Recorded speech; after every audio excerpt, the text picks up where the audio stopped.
by persons who lived for 100,000 years or more. We can't do that now. It's not possible to simply be engaged. It's kind of, in this age, to try to engage in mystic yoga, except for, Prabhupada says elsewhere, the very rare person, it's a wasted effort. It's a wasted effort. But there's no waste in this effort.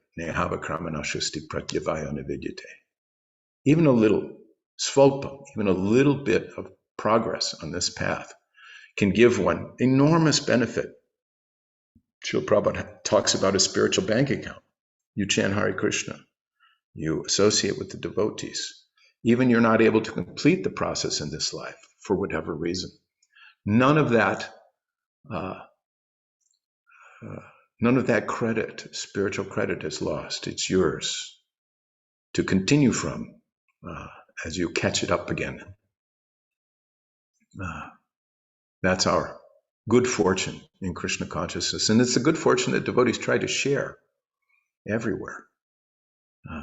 You can listen to any number of tapes where Srila Prabhupada is lamenting the fallen condition of the poor souls in this material world, and talking about how a Vaishnava is concerned about them. He's anxious to see that their misfortune becomes good fortune.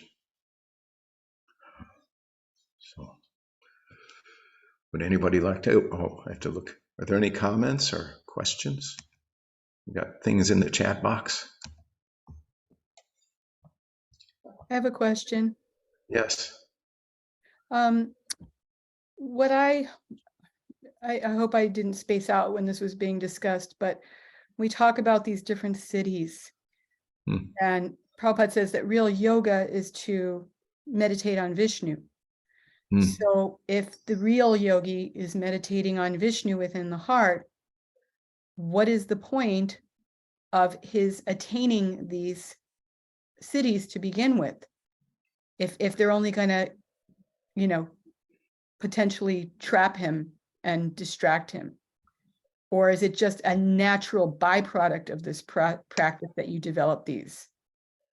My understanding is that it's a product of performing the mystic yoga process. It's like there's a place where Prabhupada talks about how these perfections, these mystic yoga perfections, are like, how does he put it? I think I wrote a note about it. He says they're as common as natural gifts in the higher planets, Maharloka, Tapaloka, Dhruvaloka, he mentions. It's just, it's part of their existence. And what is so extraordinary about being on those planets is that you have to be qualified. And what are you qualified by? Purity. You're supposed to be free of the lower modes of nature and very elevated consciousness, and these things naturally develop.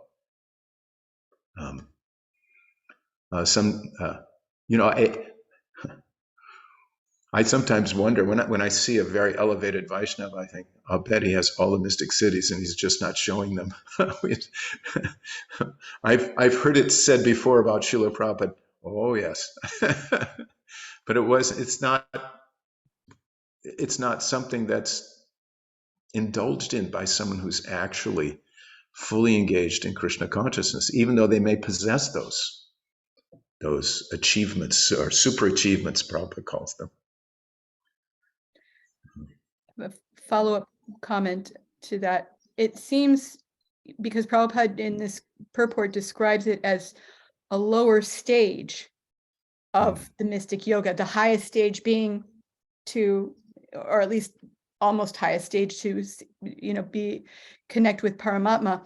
But it seems like that these are actual abilities of every jiva when they are purified. In other words, the more conditioned you are, the less ability you have, the more purified you are, that these, like you said, natural abilities? They're as common as natural gifts. Yeah, so it seems that whether they manifest or not depends on the purity that has been developed via the practice of yoga. Yeah. And so when you had this read this purport, in the purport here, it says, in this age, people in general are short-living and very slow to understand self-realization or spiritual life. And I was thinking, yes, Srila Prabhupada has given us, he's spoon-fed us. He has literally opened our mouths and spoon-fed us bhakti yoga. And it's still hard for a lot of us. It's still hard. That's how unfortunate we are. Even though he's giving us everything on a silver platter and we just have to show up for it. It's so hard. So I can't even begin to imagine how somebody thinks that they could, attain these mystic yoga cities, when nobody's spoon feeding them to us. You have to, it's impossible. You have to do the impossible, and it's impossible to do the impossible as well. So anyways. It is our good fortune if we don't develop those cities in our state. We may be so distracted. I remember the first verse I memorized from Srimad Bhagavatam when I joined the movement, become a devotee. I can hardly say that. When I joined the movement was Prayanal Payusha Sabyak Lavasmin Yugajana Munda Sumanda Matayo Munda Bhagya Upratuta. And it was such a good verse to carry along with you when you were distributing books, because everywhere around you saw evidence of people being short-lived, quarrelsome, lazy, misguided, unlucky, always disturbed. And I could see it in myself too. I have these particular disqualifications of Kali Yuga. But there's one redeeming quality, and that is the chanting of the holy names. That's our redeeming quality, and that's what Prabhupada brought. Prabhupada, the extraordinary, transcendental, aristocratic, advanced being.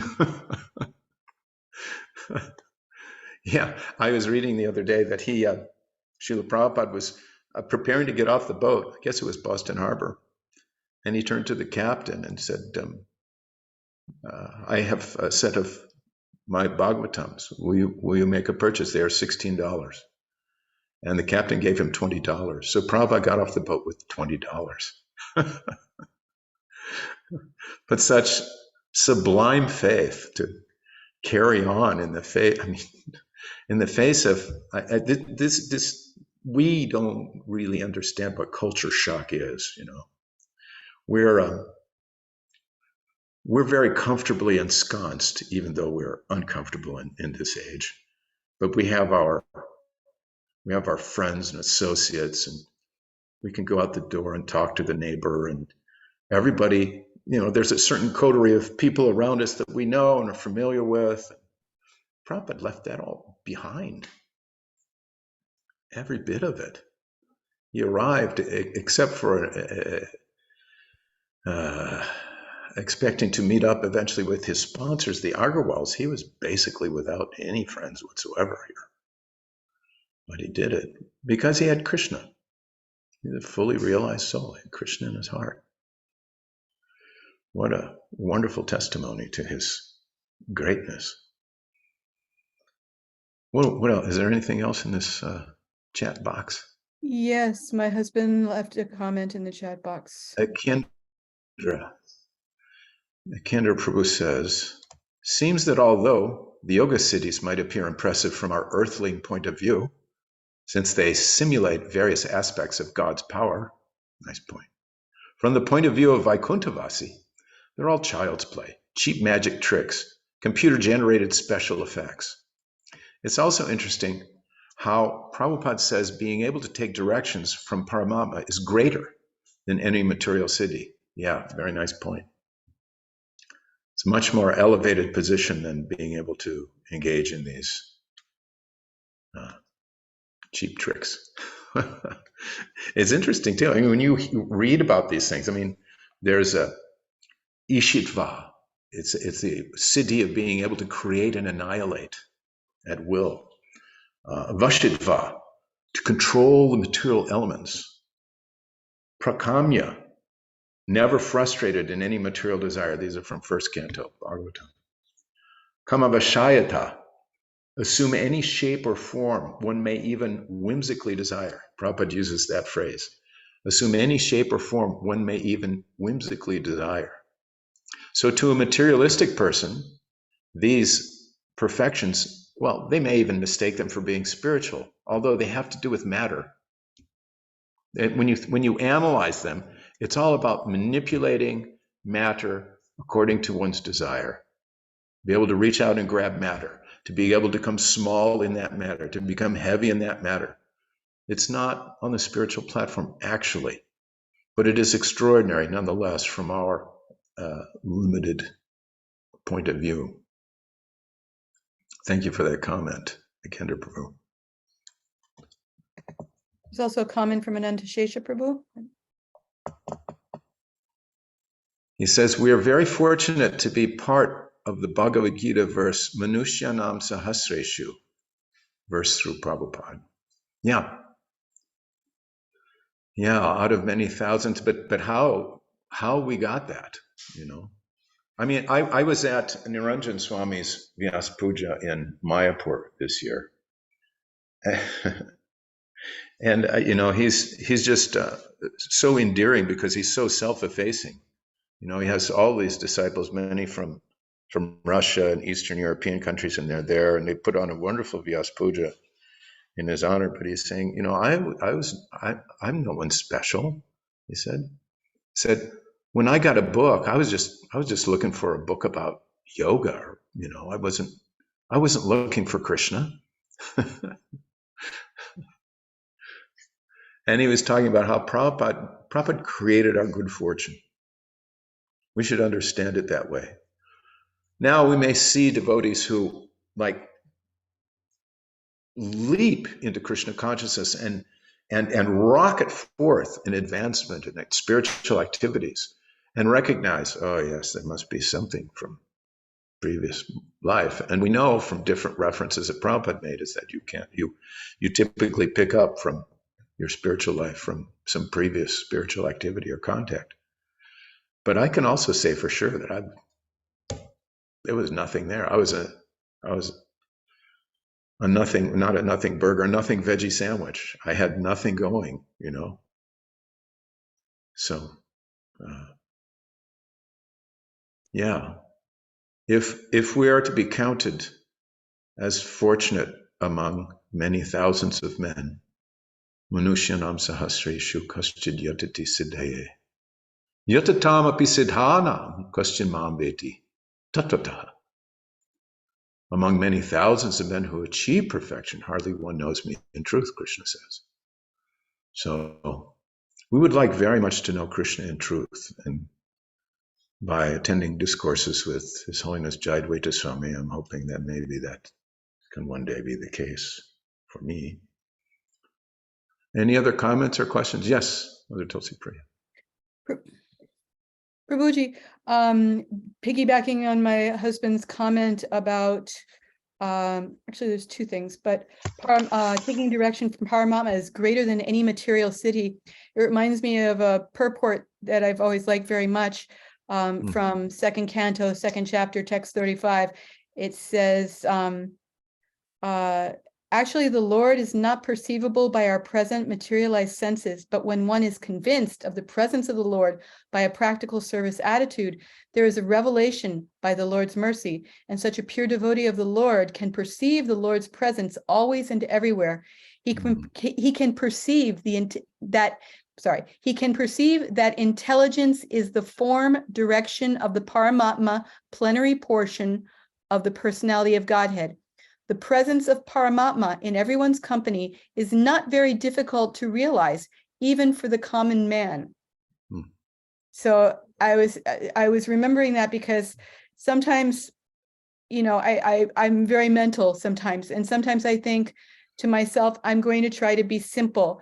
And if I have an idea and I know it's a good idea, it's something that I should do it immediately, or at least take steps towards doing it. And to myself, to encourage myself, I tell me that is Krishna, that is Paramatma, that is Krishna speaking to me through the intelligence. And sometimes I think, well, I cannot claim to be in touch with Paramatma. I'm not I cannot claim to be Paramatma, I realize, but I cannot say I don't have any intelligence whatsoever. So if my intelligence coughs something up, I think it's it's beneficial to myself to give credit to Supersoul, because I don't always think of the right thing to do. And if the right thing to do comes to me, then I think, well, I'm getting some direction from intelligence, you know, and that intelligence has been shaped by sadhu sangha, by reading shastra, by so many things. So I just feel very encouraged by this thing. Prabhupada says, you know, the presence of Paramatmas in everyone's company is not very difficult to realize, even for the common man. And it's a great purport. He says the procedure is as follows, but I'm not going to read the whole thing right now. Anyways, so I was just wondering if you think that, you know, if that perception of Paramatma, or that, you know, even as just the intelligence, is that kind of, you know, is that taking it a bit too far? Or do you think it's realistic to say that, you know, if your intelligence is guiding you, then you're to some degree in touch with Supersoul?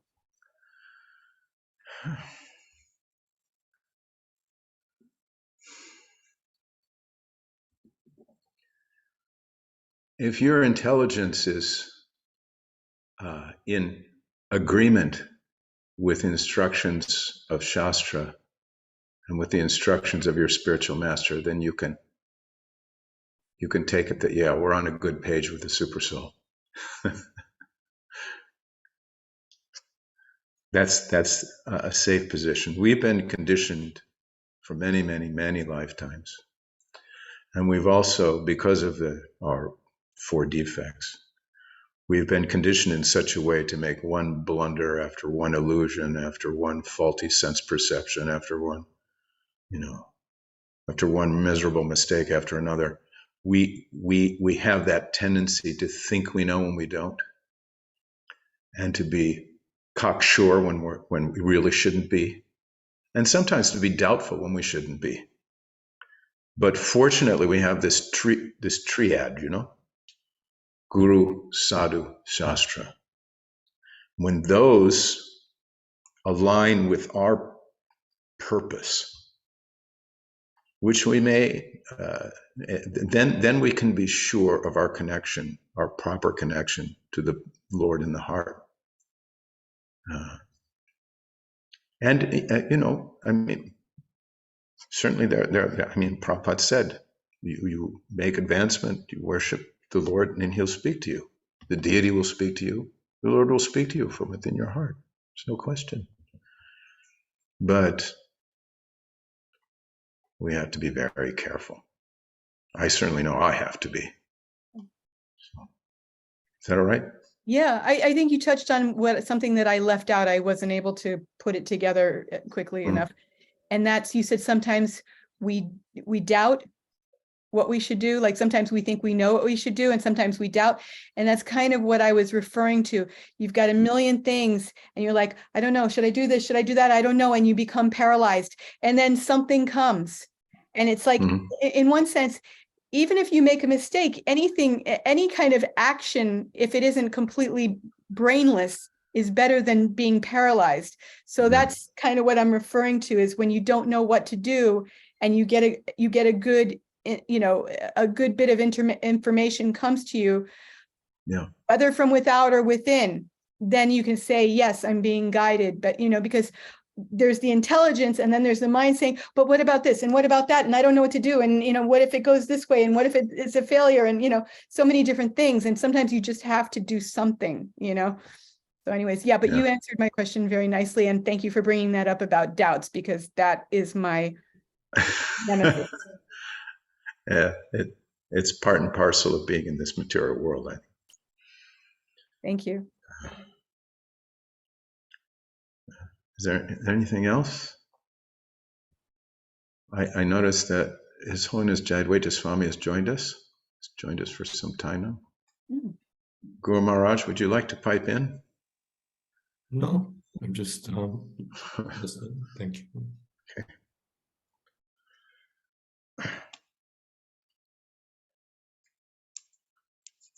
So we go to the next verse, text 46.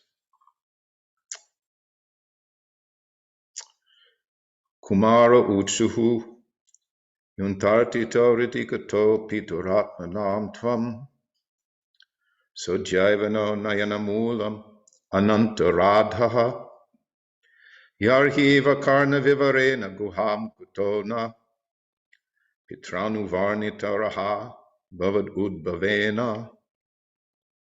Translation. The Kumaras said, "Our dear Lord, you are not manifested to rascals, even though you are seated within the heart of everyone. But as far as we are concerned, we see you face to face, although you are unlimited. The statements we've heard about you from our father, Brahma, through the ears, have now been actually realized by your kind appearance." Purport.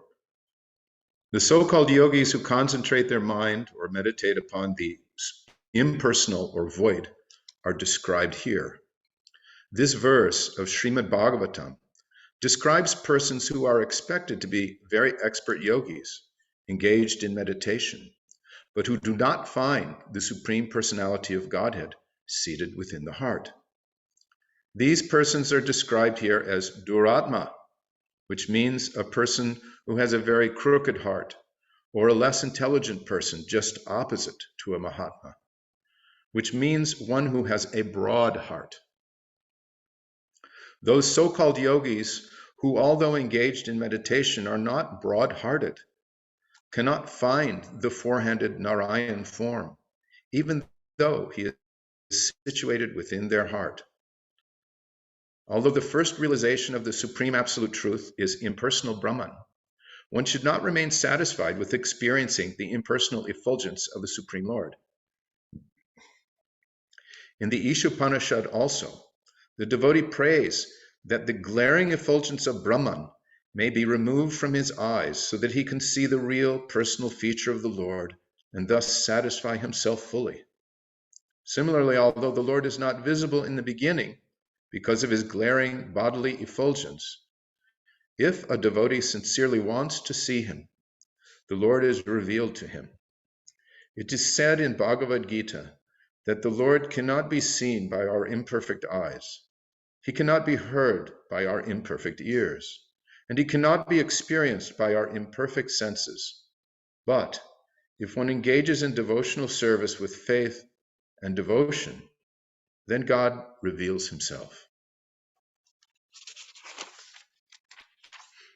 Here, the four sages Sanat Kumar, Sanatan, Sanandana, and Sanaka are described as actually sincere devotees.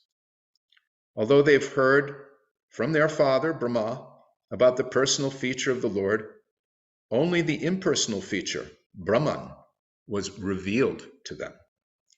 But because they were sincerely searching for the Lord, they finally saw his personal feature directly, which corresponded with the description given by their father. They thus became fully satisfied. Here they express their gratitude, because although they were foolish impersonalists in the beginning, by the grace of the Lord, they could now have the good fortune to see his personal feature. Another significant aspect of this verse is that the sages describe their experience of hearing from their father, Brahma, who was born of the Lord directly. In other words, the disciplic succession from the Lord to Brahma, and from Brahma to Narada, and from Narada to Vyas, and so on, is accepted here. Because the Kumaras were sons of Brahma, they had the opportunity to learn Vedic knowledge from the disciplic succession of Brahma, and therefore, in spite of their impersonalist beginnings, they became, in the end, direct seers of the personal feature of the Lord.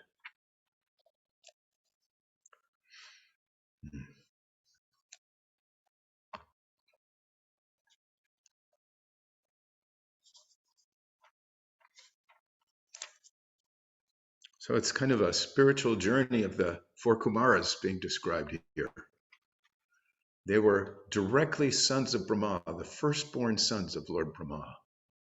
And yet, they were steeped in the impersonal understanding of the Absolute. But, as mentioned here, because they were connected, they were sons of Brahma, they were connected, they had the opportunity to learn Vedic knowledge from Brahma, and in spite of that particular level, restricted level of realization, impersonalism, they're able to rise to this personal understanding of the absolute truth, direct perception. Pratyakshavagavam dharmyam susukam kartam avyayam.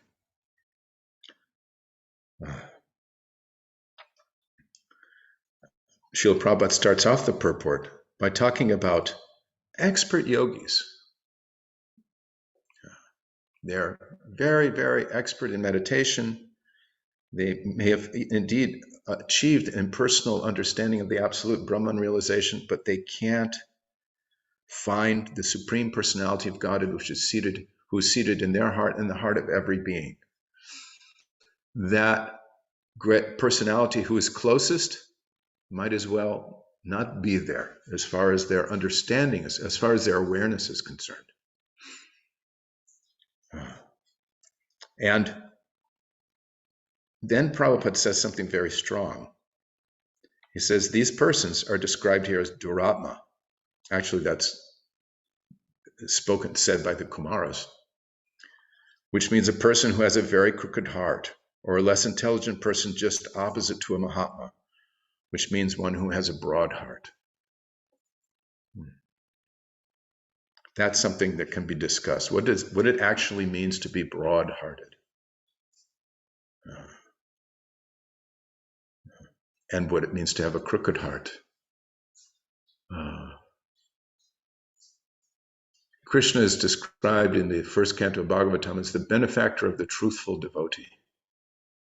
What does that mean? That sincerity manifests in an absence of hypocrisy and humility. That's the sincerity of the devotee. He is even if he has material desires, he's determined to free himself from them. He's begging to be freed of them. He doesn't maintain the idea that he's very advanced. He's a very advanced yogi. He's very great. He's very accomplished. I'm the perfect meditator. He's humble. And he's sincerely inquiring about the absolute truth, about the personality of Godhead, and trying his best or her best to serve the spiritual master and to serve saintly devotees, advanced devotees, and in many respects to serve the rest of creation. That's where I hearken back to the point I was making earlier about how a devotee feels so much compassion for the fallen souls. I think one of the benefits, if it can be described as such, of having come to the Hare Krishna movement after spending so much time, even in this life, in material entanglement, is to be conscious when you see a person who is just completely entrapped by the modes of passion and ignorance, and saying, "There, but for the grace of Guru and Krishna go I." Not maintaining oneself as being very lofty by comparison, but understanding, I've just been really, really blessed. Let's share that blessing with others. Because what is our actual position? We're so tiny. Maya yakshena prakriti suyate satcharacharam.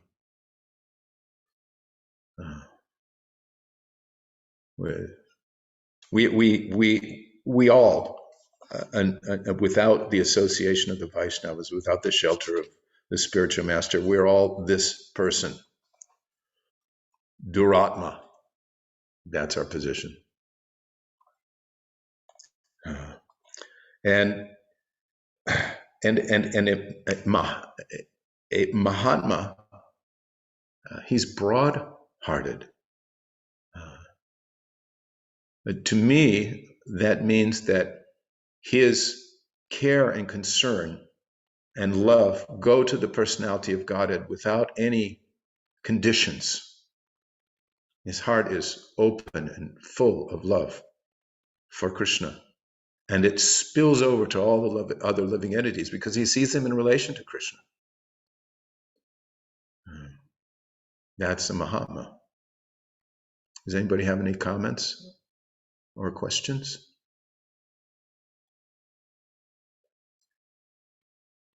Mahatmanas tumam parta diving prakritimashata. Bhajantyananyamanaso. Gatva putadimamiyam. There's a comment from my husband in the chat box. Some devotees say that they used to curse devotees before coming to Krishna consciousness. The Kumaras seem to have a similar story. Yeah, I don't know if I don't know if I can fault the Kumaras in this respect. Somehow I get the feeling that this is the arrangement of the Lord, as we find out later, so that he can engage in, well, a number of different, it serves a number of different purposes for the personality of Godhead.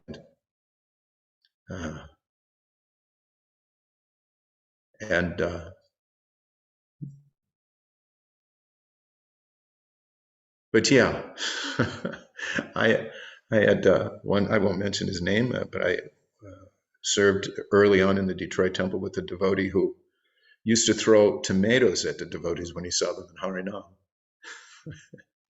He ended up becoming a Vaishnava. I tell that story of another devotee who I won't mention his name, who met devotees on the streets, and I think it was New York or somewhere, New Jersey. And he would see them regularly on the street, and he'd cross the other side of the road, and he'd curse at them and yell at them. And he just found them utterly detestable. And he was approached one day by a rather large statured devotee who was distributing books. And he just started yelling at the devotee, and the devotee stopped and looked at him and said, "You're nothing but a punk. You're just a little punk." And the devotee turned around and walked away. And that fellow was struck by the realization that that's indeed what he was. And by the time he came out of his shocked state, he had lost track of that devotee, and he was looking for blocks. He was walking around trying to find him. He found him. He got some books from him, and he later became a very nice devotee. And he lives in Mayapur today.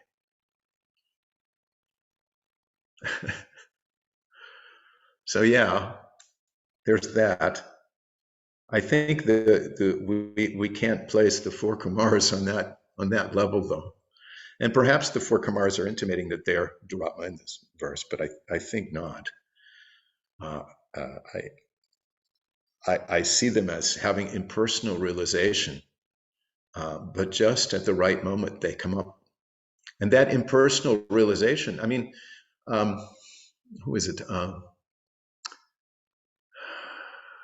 Rishabhadev, in one of the verses in his instructions to his sons, talks about Mahatmas as being two types, the personalists and impersonalists, or Mahajans, excuse me.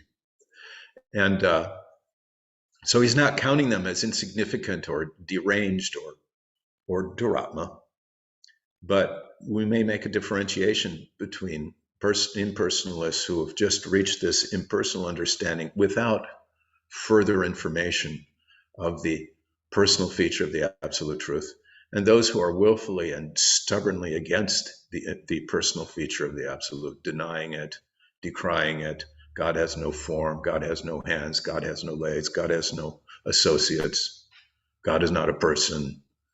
That's different. That mentality is very different. Anything else?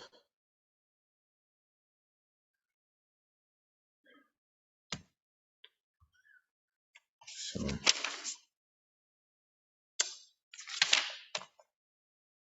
would someone like to end the class with a kirtan? How about Mahesh Pandit Prabhu? Would you like to? Thank you all very much. Thank you, Guru Maharaj, for tuning in at the very unusual hour Thank in you the for UK. Prabhu. Nice speaking. Hare Krishna. Hare Krishna, Hare Krishna, Krishna Krishna, Hare Hare, Hare Rama, Hare Rama, Rama Rama, Hare Hare, Hare Krishna, Hare Krishna, Krishna Krishna Krishna, Krishna, Hare Hare Hare. Is that all right, Marty? Hare Hare Rama, Rama Rama, Hare Hare, Hare Krishna, Hare Krishna,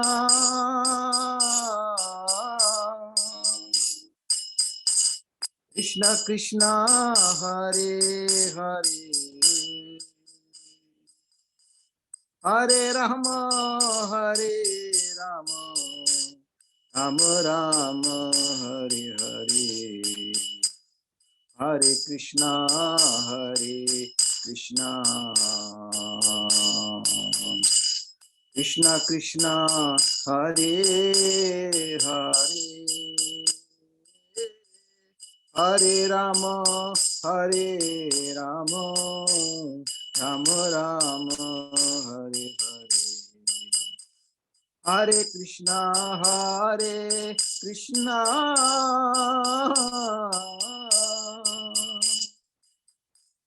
Krishna Krishna, Hare Hare, Hare Rama, Hare Rama, Rama Rama, Hare Hare, Hare Krishna, Hare Krishna, Krishna Krishna, Hare Hare,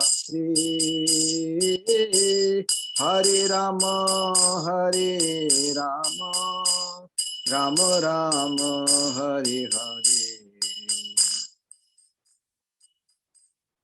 Hare Krishna, Hare Krishna,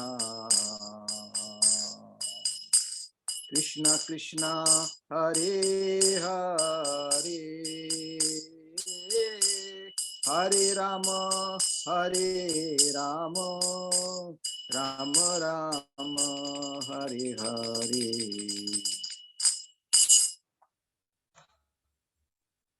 Jayam Vishnupad Paramahansa Privrajagacharya Stotrasata Srimad Divine Grace. Srila A.C. Bhaktivedanta Swami Prabhupada ki jai. Ananta Koti Vaishnava Vrinda ki jai. Srimad Bhagavatam ki jai. Grantaraj Srimad Bhagavatam ki jai. Gaur Premanande. All glories to the assembled devotees, all glories to the assembled devotees, all glories to the assembled devotees, all glories to Shri Shri Guru and Shri Gauranga. Thank you very much, you. Prabhu. Thank you, Mahesh Pandit. That was wonderful. Thank you, Panca Tattva, for a really nice class. Hare Krishna. There's no way. Thanks for the encouragement. Good class, PD. Thank Oh, you. come on. Hare Krishna. If that was 45 minutes preparation, I think it's more like your whole life plus 45 minutes. Oh. Very good. Thank you, father-in-law, Prabhu.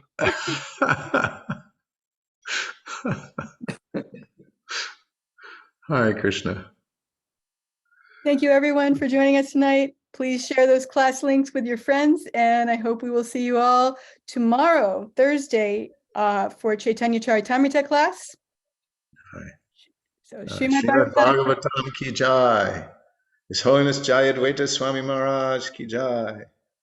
His Divine Grace, Srila A.C. Bhaktivedanta Swami Prabhupada ki jai. Jai. Tattva Prabhu ki jai. Jai. Samaveta Bhakti Vrinda ki jai. Jai. Oh my God. Hare Krishna. Hare Krishna.